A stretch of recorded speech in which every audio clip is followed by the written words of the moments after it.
India की history में पहली बार इतना बड़ा डिमोलिश हमने विटनेस किया है 28 अगस्त 2022 को।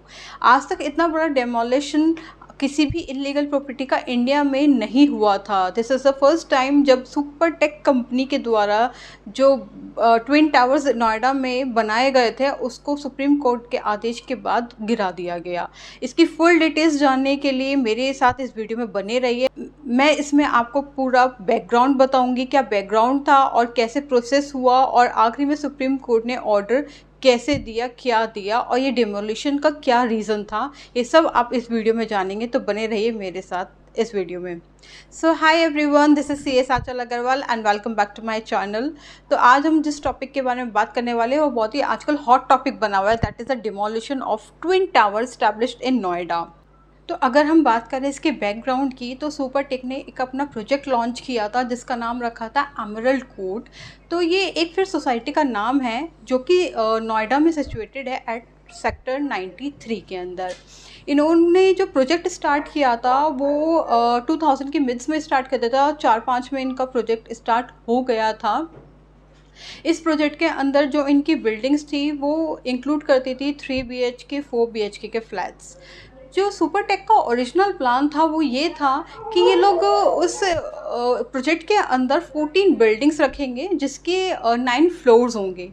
फिर नोएडा को यही बताया गया था अथॉरिटी को। फिर उसके बाद इन्होंने चेंज किया प्लान में, जिसमें उन्होंने बोला नहीं नहीं, अब 14 बिल्डिंग्स नहीं होंगी, इसके अंदर 15 बिल्डिंग्स होंगी और 9 की जगह इसमें 11 स्टोरीज होंगी। ओके ठीक है, समझ में आता है कि चलो 14 से 15 हो गया। बट फिर इन्होंने उसके बाद एक और चेंज लाया और which is a very disaster change. इसमें इन्होंने बोला कि हम इसमें ट्विन टावर की कंस्ट्रक्शन करेंगे।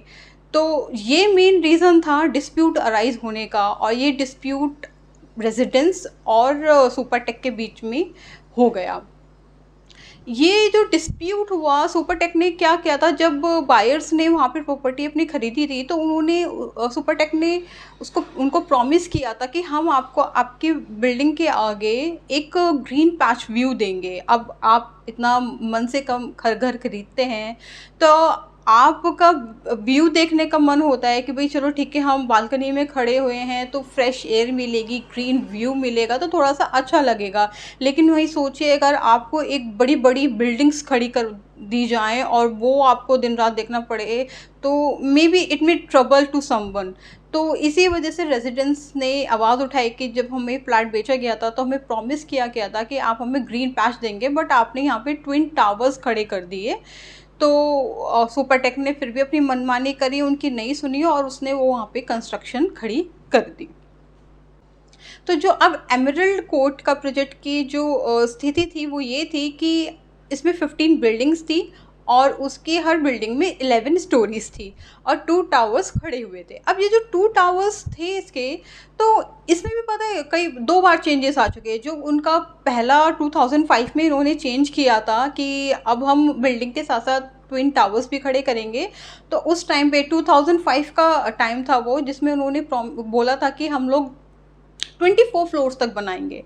फिर उसके बाद 2012 में इन्होंने क्या किया कि 24 से भी बढ़ा करके 40 फ्लोर्स कर दिया। सुपर टेक ऑलरेडी इतनी सारी चेंजेस अपने प्लान में कर चुका था जिसकी वजह से फिर डिस्प्यूट आपका कोर्ट पहुंच गया। अब जैसे मैंने आपको बताया कि क्योंकि सुपर टेक ने प्रॉमिस किया था ग्रीन पैच देने के लिए वहाँ के रेजिडेंट्स को, बट उसने नहीं दिया। तो इन सब जो भी चीज़ें हुई उन सब का कॉग्निजेंस लिया रेजिडेंट्स ने और उन्होंने डिमांड करी कि ये जो कंस्ट्रक्शन किया गया है ट्विन टावर्स का, ये डिमोलिश होना चाहिए क्योंकि एक इलीगल कंस्ट्रक्शन है। तो इसके डिमोलिशन के लिए जो रेजिडेंट्स थे वो नोएडा अथॉरिटी पहुँचे और उन्होंने बोला कि आप इस इलीगल कंस्ट्रक्शन को प्लीज़ डिमोलिश करवाइए, ये हम इसको नहीं बर्दाश्त करेंगे। बट नोएडा अथॉरिटी ने उनकी बिहाफ पे कोई सुनवाई नहीं करी, कोई एक्शन नहीं लिया। तो फिर फाइनली वहाँ के जो रेजिडेंट्स थे उन्होंने तय किया कि हम लोग कोर्ट की तरफ जाएंगे। तो उन्होंने अपील किया इलाहाबाद हाई कोर्ट में कि भाई हमें ये इलीगल कंस्ट्रक्शन है और हमारे प्लान में कभी था ही नहीं, सुपरटेक के प्लान में कभी था ही नहीं कि वो ऐसा ट्विन टावर क्रिएट करेगा, इसमें 14 फ्लोर होंगे, हमें ग्रीन पैच का प्रॉमिस दिया हुआ था। वो सारी चीज़ें इलाहाबाद हाई कोर्ट के सामने रखी गई और इलाहाबाद हाई कोर्ट ने अग्री किया कि जो सुपरटेक के रेजिडेंट्स हैं जो वो डिमांड कर रहे हैं वो बिल्कुल सही है और लीगल है। और उन्होंने 2014 में हाई कोर्ट ने ऑर्डर दे दिया कि ट्विन टावर को डिमोलिश किया जाए। अब सुपरटेक इस ऑर्डर को इतनी आसानी से तो मानने वाला नहीं था क्योंकि इसके करोड़ों रुपए लग चुके थे। अब जो भी था वो इतनी जल्दी नहीं अपने हाथ खड़े करने वाला था, तो उसने इस हाई कोर्ट की अपील के खिलाफ सुप्रीम कोर्ट में अपील डाल दी। और सुप्रीम कोर्ट में अपील डाल दी तो सुप्रीम कोर्ट ने चीज़ें सारी देखी, कॉग्निजेंस लिया उस चीज़ को और 2021 में उन्होंने भी बोल दिया कि ये इलीगल कंस्ट्रक्शन है और इसका डिमोलिश होना चाहिए। तो उन्होंने ऑर्डर दे दिया था कि ये ट्विन टावर का डिमोलिश होगा। सुपरटेक ने फिर सुप्रीम कोर्ट को अपील डाली कि आप अपने ऑर्डर को एक बार रिव्यू कीजिए और ये इसके ऊपर बहुत सारी हियरिंग्स लगती चली गई, लेकिन फाइनली सुप्रीम कोर्ट ने बोला कि ये इलीगल कंस्ट्रक्शन है, इसका हम डिमोलिश का ऑर्डर देते हैं और इसके ऊपर कोई भी फर्दर हियरिंग नहीं होगी। तो हैप्पी रेजिडेंट्स की उनकी जो मेहनत थी वो सफल हुई और सुप्रीम कोर्ट ने फाइनली ये ऑर्डर दे दिया कि जो ट्विन टावर है इलीगली कंस्ट्रक्टेड वो फाइनली डिमोलिश होंगे। एक चीज़ मैं आपको और बता दूँ, सुप्रीम कोर्ट जब अपना ऑर्डर पास कर रहा था डिमोलिशन के रिगार्डिंग, तब उसने ये चीज़ भी बोली थी कि जो भी ये गड़बड़ी हुई है ये नोएडा अथॉरिटी और सुपर टेक कंपनी की मिली भगत है और उन्होंने मिलकर ये सब गड़बड़ी करी है। डिमोलिशन का जो भी एक्सपेंस आएगा वो सुपरटेक कंपनी अपने पॉकेट से भरेगी। तो जो सुपरटेक कंपनी है उन्होंने बोला है कि जो ये गिराने का डिमोलिश का जो भी एक्सपेंस आएगा वो कुछ तो कैश में देगी 5 करोड़ रुपीस और बाकी का जो भी डिमोलिशन के बाद जो मलबा है, सरिया है, उसे बेच के आएगा वो उससे पे ऑफ कर देगी। तो फाइनली 28 अगस्त 2:30 बजे के करीब ये ट्विन टावर्स जो इलीगली कंस्ट्रक्टेड किया गया था ये डिमोलिश कर दिया गया है।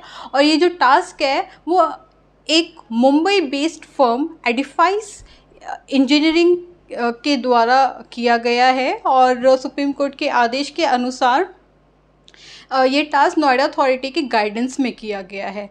इसमें जो फर्म ने टेक्निक यूज़ करी है दैट इज़ इम्प्लोजन। और इस इम्प्लोजन टेक्निक में क्या होता है कि वो नीचे से एक्सप्लोजन होता है, ग्राउंड फ्लोर पे होगा, फिर फर्स्ट फ्लोर, सेकंड फ्लोर। इससे क्या होता है कि जो वो ऊपर से कोलिजन होता है ना वो एक रिस्ट्रिक्टेड एरिया में होता है और इधर उधर फिर वो मलबा नहीं फैलता, वो एक पर्टिकुलर एरिया में ही हो जाता है। तो that is known as implosion. इसमें जो बारूद आपका इस्तेमाल हुआ है दैट इज़ अराउंड 3800 kgs। तो अब फाइनली जो रेजिडेंट्स थे वहाँ के वो बहुत खुश थे आफ्टर डिमोलिशन, क्योंकि आफ्टर अ लॉन्ग फाइट उनके लिए भी बिल्कुल आसान नहीं रहा होगा कि उस एरिया में रह के उस एरिया के बिल्डर से फाइट करना। Such a courageous step of the residents. मैं उनके करेज के लिए हैट्स ऑफ है। और सुप्रीम कोर्ट ने भी बहुत ही अच्छा और एक लैंडमार्क डिसीजन दिया है इन दी हिस्ट्री ऑफ इंडिया, क्योंकि आज तक हमने कभी भी इतना सच बड़ा डिमोलिशन इंडिया में कभी भी विटनेस नहीं किया। अब सुप्रीम कोर्ट को ये भी ध्यान में रखना चाहिए कि जो लोग ट्विन टावर में फ्लैट परचेज कर चुके थे अब उनको भी जस्टिस मिले। उनके भी देखिए, आप भी जानते हैं कि एक रोटी, कपड़ा और मकान बेसिक नीड होता है ह्यूमन बीइंग के लिए। लोग अपनी पूरी ज़िंदगी की मेहनत लगा देते हैं एक अपना मकान खड़ा करने के लिए। तो बहुत सारे अरमान जुड़े होते हैं, बहुत सारा एक आत्मा जुड़ी होती है प्रॉपर्टी से रिलेटेड आज भी हमारे इंडिया में।